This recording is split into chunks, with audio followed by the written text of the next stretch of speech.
You're going to protect pedophiles.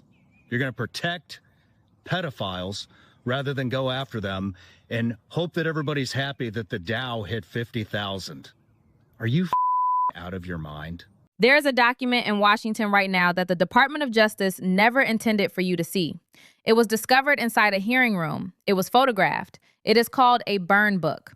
Inside this binder, which was carried by the Attorney General of the United States, was a dossier containing the specific private search history of a member of Congress. This document proves that the executive branch is actively surveilling the legislative branch. It proves they are tracking the constitutional oversight of the Jeffrey Epstein files. This is not a political game. It is a constitutional crisis captured in a single photograph. Here, play this clip. Trump administration is trying to declare case closed, nothing to see here with the Epstein files, but they're just about the only people saying that, and it's not even clear if they believe that to be true. The criticisms are mounting. They're getting louder and louder, and they're increasingly on the right over the mishandling on the part of Donald Trump and his cabinet of the release of the files. Listen to what right-wing, MAGA-friendly podcaster Sean Ryan had to say about it. The Attorney General of the United States, Pamela Bondi, and the Department of Justice have claimed they are providing maximum transparency regarding the Jeffrey Epstein files. They have claimed that their review of the evidence suggested no additional investigation of third parties was warranted. They have claimed there is no client list. That is a lie. The evidence now in the possession of the House Judiciary Committee proves that the Department of Justice is not engaging in transparency. It is engaging in surveillance. It is not releasing files. It is suppressing them. Here, play this clip. I guess the whole drain the swamp campaign promise was another lie, huh? Man, the lies are stacking up fast. I've never seen so many lies appear in, what, a year? It's only been a year. Look at all the lies. I mostly love him because he swears more than I do. But that's a huge deal for his audience, for the people who go to him for his take on the news. To hear that is cannot be overstated. What a big break that is with Trump and MAGA. And I think he was speaking right to you, Pam. In Congress, the investigations into those lies he is referencing and what has been revealed in the Epstein files are just getting started as well. Tomorrow, the House Oversight Committee will question billionaire Les Wexner, who's named thousands of times in the Epstein files that have been released by the Justice Department. And the claim that there is no evidence of blackmail or a client list is directly contradicted by the department's own internal records and previous public statements. We begin with the specific claim made by the Department of Justice to the American people and to the United States Congress. In July, Attorney General Bondi's Justice Department released a 2-page memo. In this memo, the department concluded that after looking through 300 gigabytes of data and large volumes of images, there was no client list, there's no blackmail, there's no uncharged third parties. Furthermore, when pressed on why the department was finally moving to release documents after previously refusing, Attorney General Bondi stated that new information had come forward. She stated, "We will continue to provide maximum transparency under the law." This is the lie, maximum transparency. This is the lie, no evidence of blackmail. These claims are designed to close the case. The evidence proves the case is not closed. It is being covered up. Here, play this clip. That was the one thing that compensated people for the true fact that Donald Trump was making their material lives in every way worse from the first moment he became president. I think it's also that they've made the wrong assessment. This gets back to sort of the weakness of his political information stream. The political damage for Trump isn't just being in them, it's hiding them. Hiding them is the thing that goes against this religion and this worldview. Well, because it raises the question, in this world, there are two kinds of people who believe the pedophile vampire story and people who are in the pedophile vampire network. We turn now to the forensic evidence contained in the letter sent on February 13th, 2026 from ranking members Jamie Raskin, Robert Garcia, and Pramila Jayapal to Attorney General Bondi. On Wednesday, February 11th, 2026, a photograph was taken of a page in a binder Attorney General Bondi brought to a House Judiciary Committee hearing. This binder is described in the congressional record as a burn book. Inside this binder was a document explicitly titled Jayapal Pramila Search History. This document listed the specific files Representative Pramila Jayapal reviewed while she was at the Department of Justice. Representative Jayapal had viewed these files on Tuesday morning, roughly 23 hours before the hearing began. The forensic timeline is critical here. In those 23 hours, the Department of Justice accessed its surveillance logs, pulled the specific search history of a sitting member of Congress, and prepared that information for the Attorney General to use in a public hearing. Representative Jayapal has confirmed the accuracy of the document found in the Attorney General's possession. This proves that the Department of Justice is tracking the keystrokes and search terms of members of Congress as they perform their oversight duties. Here, play this clip.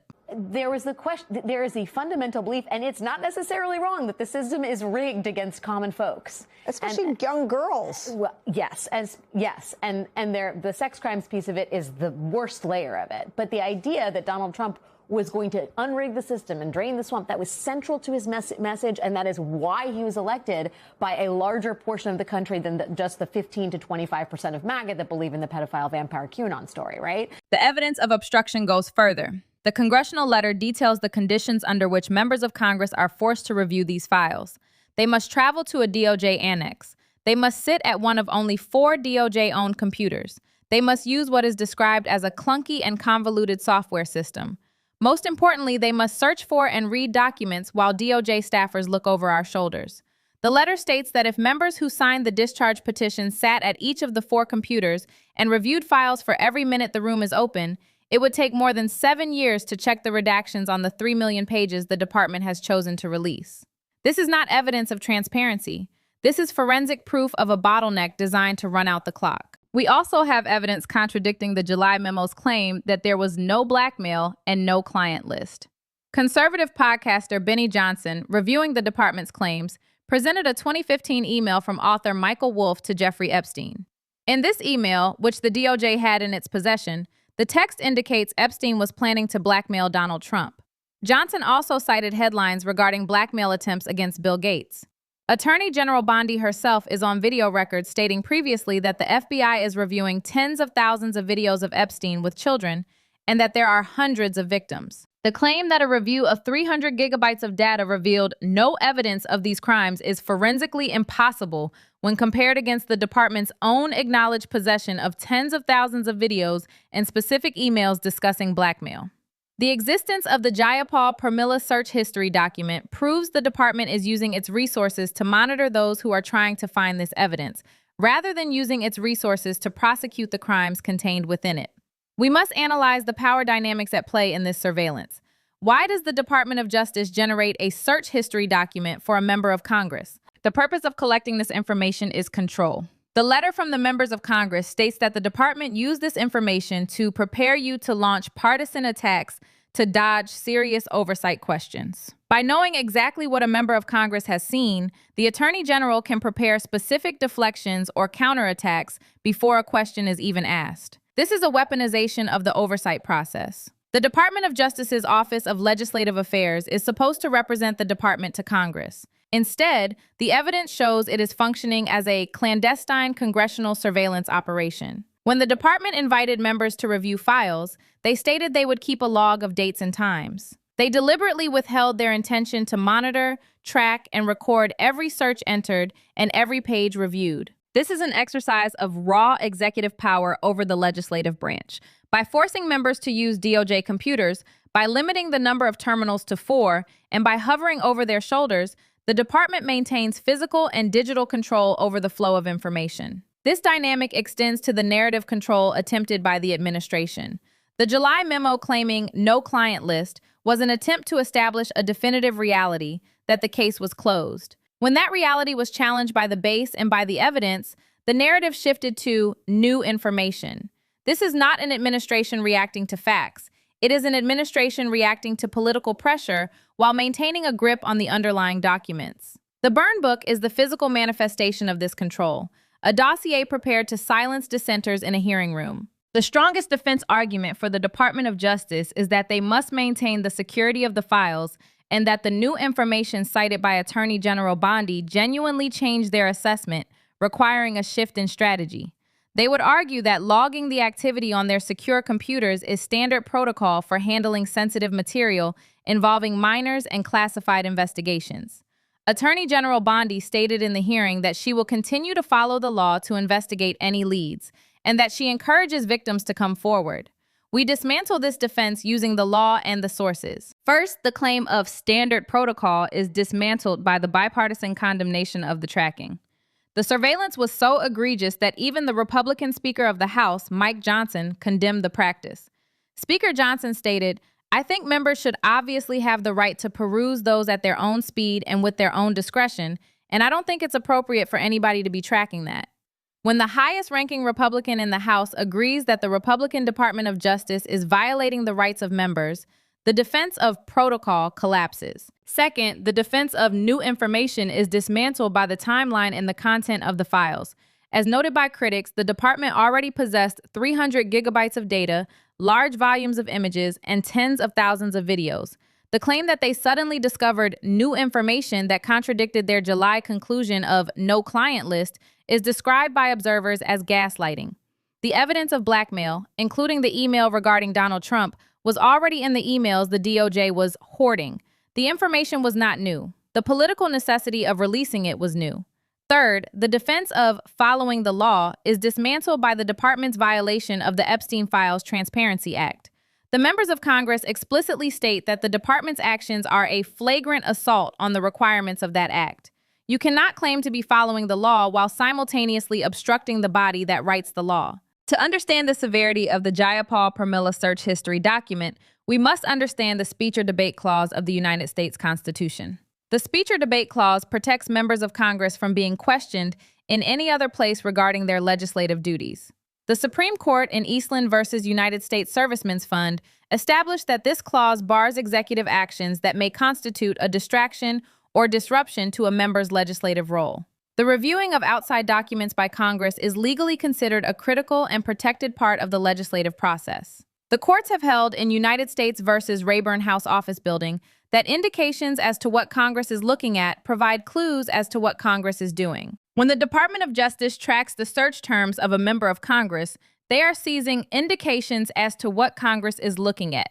They are piercing the veil of legislative privilege. This is not just a breach of courtesy, it is a breach of the separation of powers. The Department of Justice is an executive agency. It enforces the law. Congress is the legislative branch. It conducts oversight of the executive branch. When the agency being watched begins spying on the watchers, the constitutional structure is inverted. The Department of Justice has no legal authority to monitor the mental impressions and investigative avenues of the Judiciary Committee. The existence of the Burn Book is evidence that the Department of Justice has crossed a bright red constitutional line. We must now render professional judgment on the fitness of Attorney General Pamela Bondi. The role of the Attorney General is to serve as the chief law enforcement officer of the country, not as a defense counsel for the president or a political operative managing a cover-up. The conduct described in these sources demonstrates a total failure to meet the ethical and professional standards of the office. Attorney General Bondi appeared before the House Judiciary Committee unprepared and combative. When pressed on the serious issue of the Epstein files and the haphazard redactions that exposed victims' intimate details, she deflected by shouting about the stock market. "The Dow is over $50,000, she yelled. She taunted Representative Raskin, saying, "You're a great stock trader, as I hear, Raskin." This behavior is disqualifying. A hearing on the systemic sexual abuse of minors and the failure of the Justice Department to prosecute powerful figures is not the place to tout the performance of the S&P 500. It shows a profound lack of seriousness and a disconnect from the gravity of the subject matter. Furthermore, her refusal to apologize to the victims present in the hearing room when given the opportunity by Representative Jayapal demonstrates a lack of moral leadership. Instead of offering contrition for the department's failures, she accused the Congresswoman of theatrics. The sources describe her performance as that of a shrieking Karen. She was described as way in over her head and unprepared. But incompetence is not the primary issue. The primary issue is the active complicity in the surveillance of Congress. An attorney general who carries a burn book containing the search history of a congressman into a hearing is not administering justice. She is administering political retribution. She has violated the trust of the Congress and the public. She is unfit for office. We rely here on the authority of those closest to the evidence and the constitutional principles at stake. Jamie Raskin is the ranking member of the House Committee on the Judiciary. He is a constitutional scholar. When he signs a letter invoking the speech or debate clause and citing United States v. Rayburn House Office Building, he is speaking with the highest authority on congressional prerogative. Representative Pramila Jayapal is the ranking member of the Subcommittee on Immigration, Security, and Enforcement. She is the direct target of the surveillance. Her confirmation of the search history document is the primary testimonial evidence of the breach. Speaker of the House Mike Johnson is the highest-ranking Republican in the legislature. His condemnation of the tracking proves that this is not a partisan dispute. It is an institutional one. We also look to the voices from within the president's own political movement who have turned against this Justice Department. Benny Johnson, a prominent conservative podcaster, has labeled the Attorney General's actions as gaslighting. Sean Ryan, another MAGA-friendly podcaster, has stated that the administration is going to protect pedophiles rather than go after them. Tim Dillon has accused the administration of being involved in the cover-up. These are not the voices of the opposition party. These are the voices of the president's own base, recognizing the deception. When the expert authority stack includes the constitutional experts of the opposition and the media influencers of the governing party, the consensus is absolute. The Department of Justice is lying. The demand for accountability is formal and specific. The letter from Representatives Raskin, Garcia, and Jayapal demands that the Department of Justice immediately cease tracking members' review of the Epstein files. They demand a meeting with the Attorney General or her designated representative by Friday, February 20th, 2026. They demand a new protocol that allows meaningful review of the fully unredacted documents. They demand written answers to 5 specific questions by February 20th, 2026. A full list of members whose searches were tracked. The purpose of collecting this information and its use in the February 11th hearing. How long the information is retained, how many staff members were assigned to this surveillance, what other information is being collected on members of Congress. This is the mechanism of institutional accountability. The Congress is asserting its right to know who authorized the spying, who conducted it, and who used it. The department's failure to answer these questions will constitute further obstruction of justice. There is no hope here. There is only one procedure. If Attorney General Bondi fails to meet the deadline of Friday, February 20th, 2026, the House Judiciary Committee will face a procedural decision. They have demanded a meeting. They have demanded written answers. The refusal to provide them will lay the groundwork for subpoenas. The burn book is now evidence. The photograph exists. The testimony of Representative Jayapal is on the record. The admission of the surveillance is implicit in the department's own documents. The procedural consequence of this exposure is that the Department of Justice can no longer claim standard protocol. They have been caught. The release of the Epstein files is now inextricably linked to the surveillance scandal.